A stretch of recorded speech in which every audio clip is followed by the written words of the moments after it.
What is up, everyone? Kate here from MPTennis. Hope you guys are doing amazing today. We are back again with another video, and it is exactly what everybody has been waiting for. At least I think a lot of people have been waiting for this video. A lot of people say I'm the extreme tour guy on YouTube, and we're back with another extreme video, and that is the 2022-2023 Extreme Tour.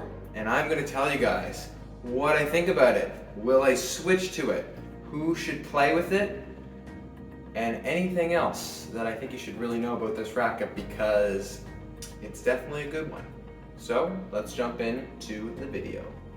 Alright, so first of all, why am I reviewing this racket? Well, you guys know that I love this racket, and I have a lot of nice things to say about the old Extreme Tour. And if you want to watch that video, you can click up to the link below in this video, and then you can watch that one, and then maybe that can help you give a better understanding of why we are here with this big guy today. So definitely check that one out.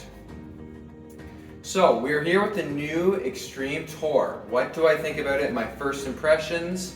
I was able to hit with it today with Jonathan. Shout out to Jonathan for coming out and hitting with me. Really appreciate it. He helped me demo a few rackets, which we'll get to in future videos, but thank you, Jonathan.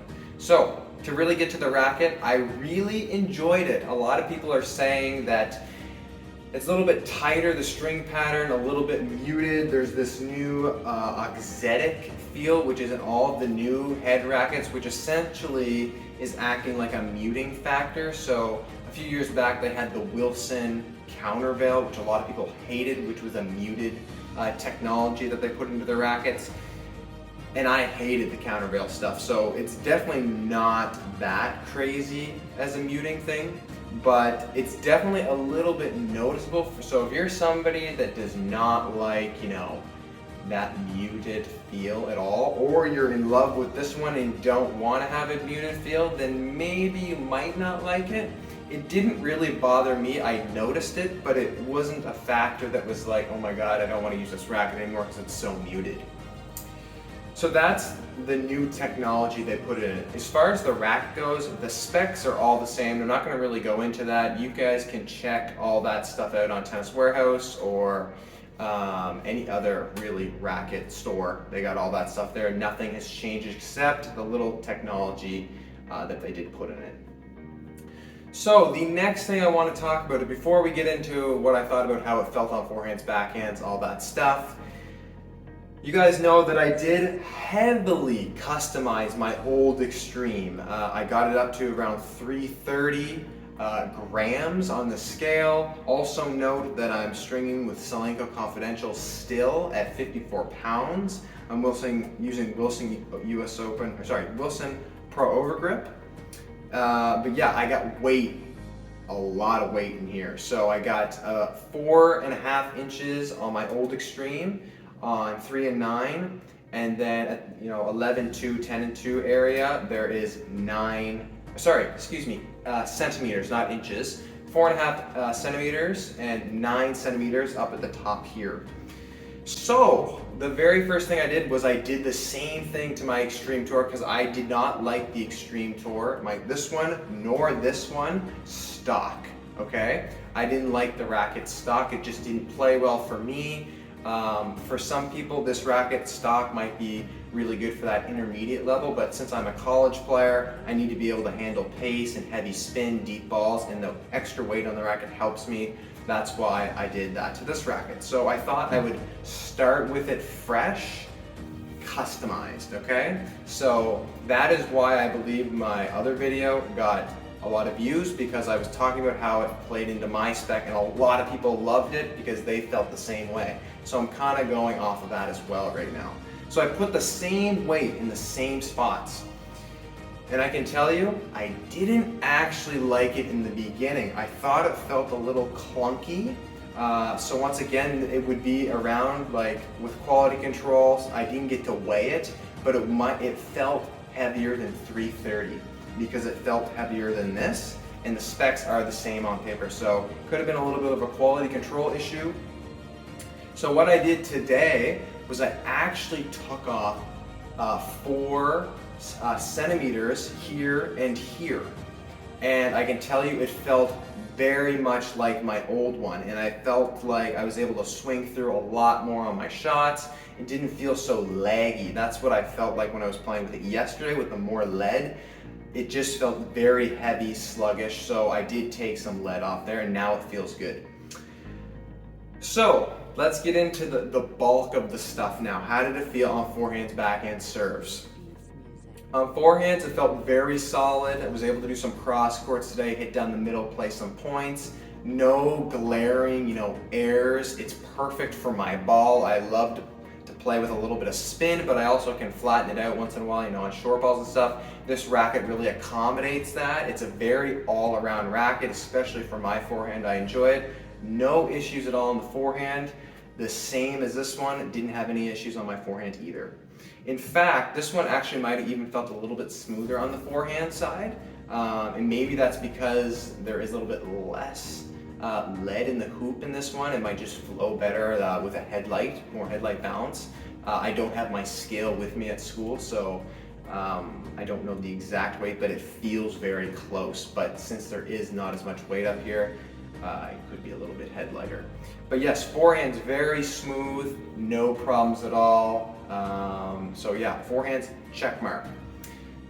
Backhands, no glaring issues as well. I'm somebody that hits a lot of slice, but also hits a lot, I really love my backhand as well. I'm able to, go in between, slice, topspin, etc. on the backhand side.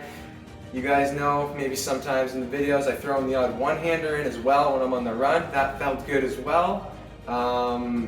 There's no really glaring issues off of the ground strokes.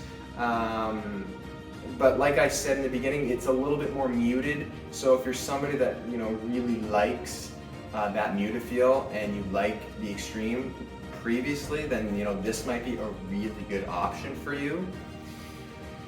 What else? When I came up to the net, if we talk about volleys now, there was one thing that, with this one, the only thing I didn't like at the net was sometimes if I had an off-center hit, you could really feel the off-center hit, but that's the plus of having all the feel in the racket, like no Auxetic, I think that's what they call it. I really could feel everything, but I like that. But sometimes it was a little too much, when you hit a volley and it's like this, it just didn't feel solid at times. Don't get me wrong, I still love this racket. But that was my one con with this one after playing with it for a couple of years or however long I've been playing with it. However, when I came up to net with this one, I didn't have the same issue. In fact, it kind of felt like it was just gliding on the volleys, which is a nice thing. I did not feel like I had those off-center hits or could feel the off-center hits as much, and maybe that's the muting technology. It could be. I guess we don't really know, but I didn't have that same issue.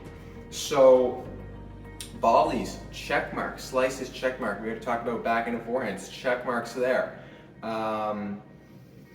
If we go to the serve, it felt very much like here, this one. I actually felt like I was able to get a little bit more pop on this one, and that could be because it's a new frame. I strung it up, new frame, new strings. That could have added a couple extra miles, kilometers, but if you are familiar with this racket, it feels very similar. Once again, just a little bit more muted. The other funny thing is, although it felt more muted, the sound was bigger off of this racket. So if you've ever played with a Pure Aero, a Pure Aero VS, a Drive, maybe even like an E-Zone, the sound off of those rackets is pretty loud, right? So this one actually felt like it had a heavier, gunshot sound compared to this one, which is kind of surprising because of the muting, technology in there. Just another interesting fact. But yes, defending, very similar to this one. Attacking, no issues. Will I switch to it? That's the big question, really. Right now, no, because I don't need to. I got 5 of these rackets. I love them to death. When the time comes yes, I'll make the switch probably to this one because they're going to be a very easy transition. However, I've had such good luck with the previous Extreme that I love it so much that I might have to just get the old ones again just because, you know, I love them so much. But not to say like I go into a match with this tomorrow and I won't feel bad. Like it's a very easy transition. Like it might take me, you know, a game to really feel okay. But yeah, other than that, beautiful frame. These colorways are absolutely beautiful. Like look at this, like this is amazing. I was a little bit skeptical when I saw like the teasing photos and stuff with like Mateo using it. I was like, I don't like what they're doing with the new Extreme and like, but you know what? It's not very, I feel like with the previous Extreme to this one, it was very violent, like it was very highlight yellow, blah. This one is a nice, you know, in between this one and the previous one to this one. So I really appreciate the colors. So yeah, that is the Extreme Tour right there. Also on a side note, Jonathan hit with it as well. Jonathan's our #1 for anybody that doesn't know, if you're not a sub. Like and subscribe, by the way. And he really liked this one. He loved it. He's on the search for a new racket right now. He's going in between this one, the new Extreme, and also the Radical Pro. So you guys might see him switch to this one as well in future videos. But yeah, guys, great frame. Definitely worth a demo. I feel like it's gonna be like hit or miss in the sense that you're gonna upgrade right away, or it's not gonna be an upgrade right away. You might wait a bit, but it's definitely not a bad upgrade in my opinion. Some people might, you know, wish they had done more, which I can kind of understand. They want maybe up the weight or lower the weight or change around some things. There's always people that are gonna say that, but it's a safe upgrade from this. And I can say that because I've been playing with it for the last few days. So very happy with how this felt. No need to upgrade right away, but eventually I will. And yeah, thank you for stopping by. Don't forget to like and subscribe. There's definitely a couple more rackets coming your way. We got the Head Pro 2.0 as well as the Head Boom. So those are coming in the next few days. Take care, everyone. Don't forget to like and subscribe, play some tennis, and go test out the new Extreme Tour.